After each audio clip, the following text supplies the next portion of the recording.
By the time November of 2001 rolled around, I still had a lingering bad taste in my mouth from the Game Boy Advance launch. Still, I had promises to keep to myself and others, and with 2 major console launches going off in a 3-day span, very expensive promises at that, I had taken out a temporary holiday job at KB Toys, yes, the same one from the last 3 videos, which was beneficial not only because I was in my element and making the extra money I would need to survive a sadistic launch timetable, but because the employee discount proved highly valuable. Launch titles aside, I took full advantage of this discount for other games and accessories as well. However, approaching the Xbox launch from point-blank range doesn't really capture my whole view of the system going in. For that, you have to rewind all the way to the previous spring. I was managing editor at Game Addicts Network at the time, and Electronic Gaming Monthly was getting primed for its exclusive unveiling of Microsoft's Xbox video game console. I was right in the thick of the situation from the media end, whether I wanted to be or not, when images of the infamous EGM issue were leaked days early, possibly even a week or 2, I don't remember for certain. These images eventually landed in our collective lap at Game Addicts, and after discussing the situation with some staff members, we made the rather bold decision to run the photos and keep them on the site all weekend, unconditionally, despite the fact that Ziff Davis and Microsoft were scrambling to order sites to drop the pics. The rush to run the photos on the front page included working an all-nighter with news editor Dallas Gow, preparing the photos and the corresponding news blurb, all while joking about how Microsoft was going to disembowel us. As a result, that rush was also my own personal introduction to Microsoft's rookie entry in the console market, so I was seeing it from an interesting and comprehensive perspective right from the start. My disappointment with the immediate but inevitable Western-leaning nature of the system, as well as with the fact that keyboard and mouse support was not going to be included for a game console that had a first-person shooter as its marquee title, was evident to anyone who even tangentially discussed the Xbox with me, and also took center stage in most of my Xbox-related writing around that time. Nonetheless, I felt a certain obligation at this point to get in on the launch that went beyond the gaming media end of things. I'd been in on 3 consecutive launches already, and at the time that seemed like a pretty amazing streak, so naturally I was hell-bent on keeping that rolling. Aside from that, I really wanted to try out Tony Hawk's Pro Skater 2X, just because it seemed built specifically toward completist gamers like myself. When KB started taking Xbox pre-orders, there were unfortunately mandatory bundles. At least there was no price gouging this time, but this was my first experience with bundles, and being forced to buy games I didn't really want left a really bad taste in my mouth. Thankfully, Tony Hawk 2X was indeed an option. Although I was apathetic about Halo, I went out of character and bought the flagship title on the launch purely by virtue of it being the flagship title, and rounded it out with NFL Fever 2002 as I had not played a football game in quite a while. As launch approached and I started looking into footage of the various launch titles of the Xbox, I started to question my selections.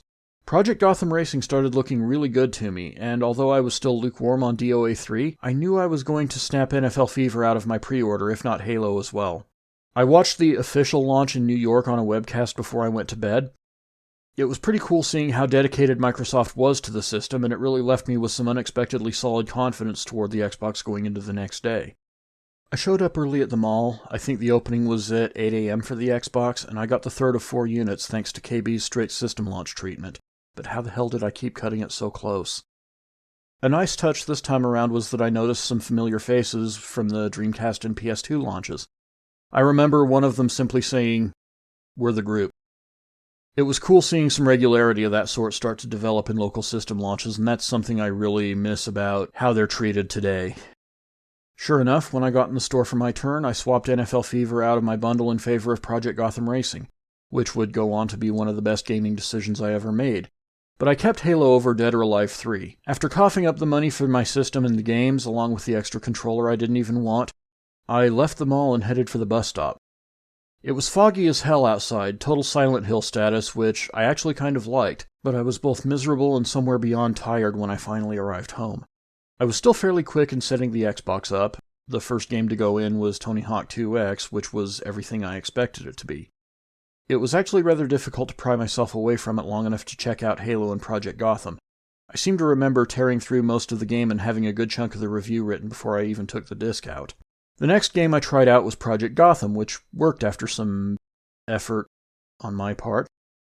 From what I played of it, I was in fact right in taking it with my bundle instead of NFL Fever. In fact, it would later go on to become my personal game of the launch.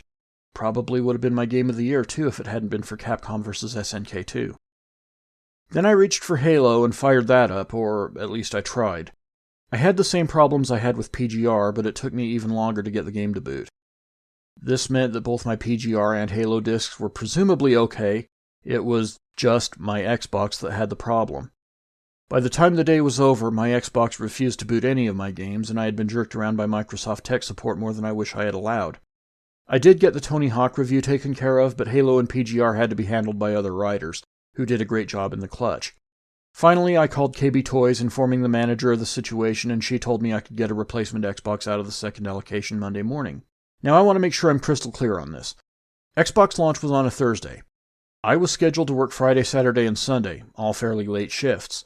GameCube launch was Sunday, and because of an issue I'll be addressing in the next video when I talk about the GameCube launch, I had to take Saturday off work, and I knew I probably wouldn't be good for much of anything on Sunday, let alone Monday morning. I did manage it, barely, even though I was really feeling awful by Monday morning, and I would go on to enjoy to varying degrees the games I picked up on launch day, for the 3 weeks that comprised my second Xbox's lifespan.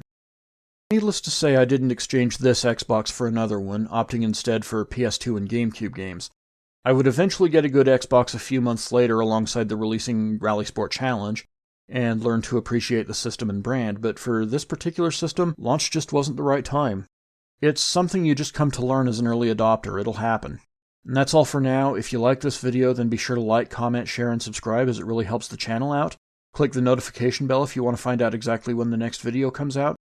Until next time, I'm Patrick Mifflin, sounding off.